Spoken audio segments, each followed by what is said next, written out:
What's up, everybody? So, Nick Saban makes his case for the Alabama Crimson Tide to get in the playoff.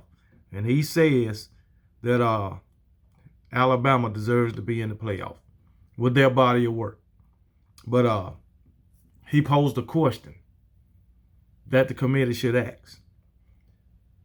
Of the teams who's on the outside looking in, or of the teams on the edge of getting in the playoff, if you put them against Alabama, who would be the underdog? That's what he said. Who would be the underdog? So if you put Ohio State against Alabama, who would be the underdog? You put TCU against Alabama, who would be the underdog? And if you can answer that question, the answer you come up with, that's who should be the number 4 team, which I think Ohio State will be the number. They will be number 3 or 4. So if TCU fall, basically they getting punished for losing a conference championship, just like USC is getting punished for losing their conference championship. Plain and simple. All right. He also says, we lost against LSU by a point. Last play of the game, Bryce was not healthy, which is true. He wasn't 100%, which is true. Because I remember when 2018, Clemson lost the game. Well, they didn't lose, but it was really, really close. They won by a point, maybe 2.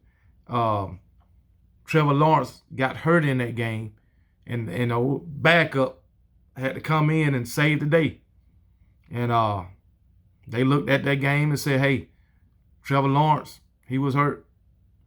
Gave him a pass, basically. I believe that was 2018. I believe it was. Maybe 2017. I don't know. But anyway, they said Trevor Lawrence wasn't 100% or he was hurt, and they gave him a pass. So will they give Alabama a pass because Bryce wasn't 100%? Who knows? They have done it before. But anyway, I was just looking at some stuff, man, and I just wrote it down, basically comparing TCU to Alabama. TCU got 1 loss to by 3 points in overtime in the conference championship game. So and that's their only loss. The only loss is to the Big 12 champions. So with that, I think they get in there. Alabama got 2 losses, granted, by a total of 4 points, but they lost to a LSU, which was a top 10 team at the time. They was ranked number 10, and they lost to Tennessee, which was ranked number 6 at the time. So Alabama have no top 10 wins. TCU got a top 10 win because I think Oklahoma State was ranked number 8 at the time that TCU beat them in overtime. So, but yeah, that's I mean, ain't no way around it, man. TCU got them on that.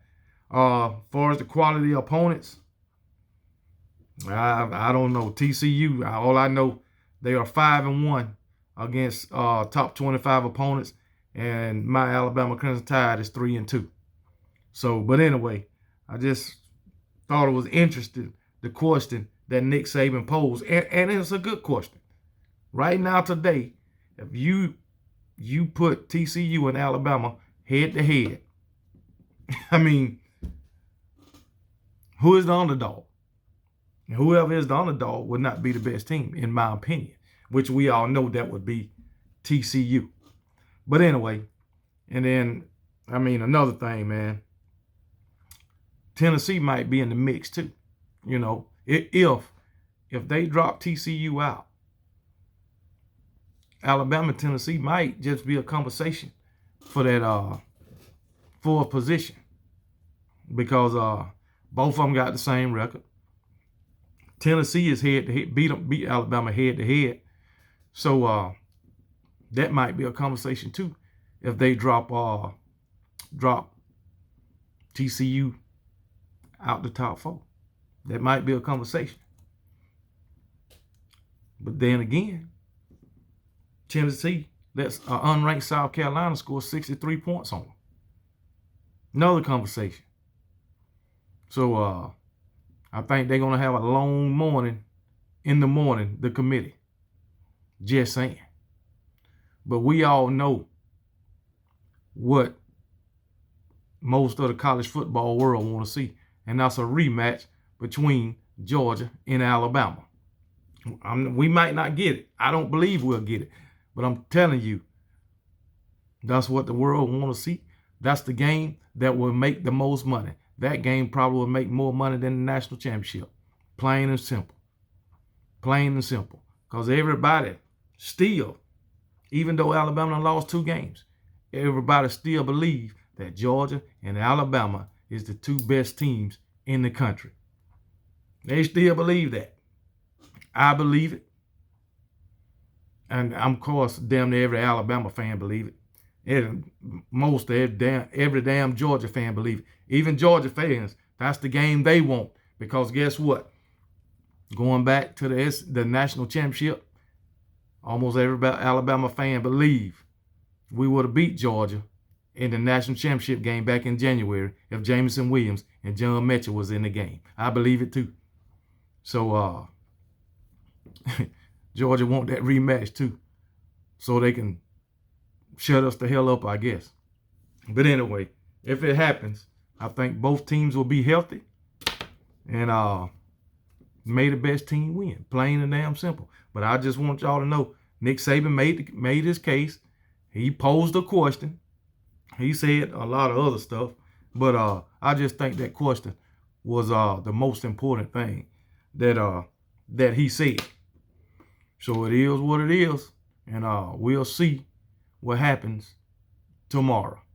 Of course, I probably won't be watching it. I got other stuff to do, but I will be checking my phone or whatever. But in my opinion, I think TCU will stay at number 3 or fall 1 spot to number 4. And Ohio State is going to move up, plain and simple. And Alabama and Tennessee will be on the outside looking in. But it's all good. We still had a great season, both Alabama and Tennessee. So it is what it is. Somebody got to win and somebody got to lose. And I believe in this situation, my Alabama Crimson Tide is going to be on the losing end.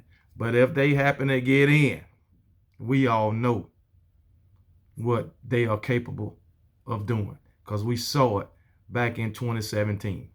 So, hey, I know if Alabama get in, it'll be a lot of people that will have a lot of stuff to say, and it won't be in Alabama favor. You can believe that. But anyway, I'll holler at y'all later, and roll tide.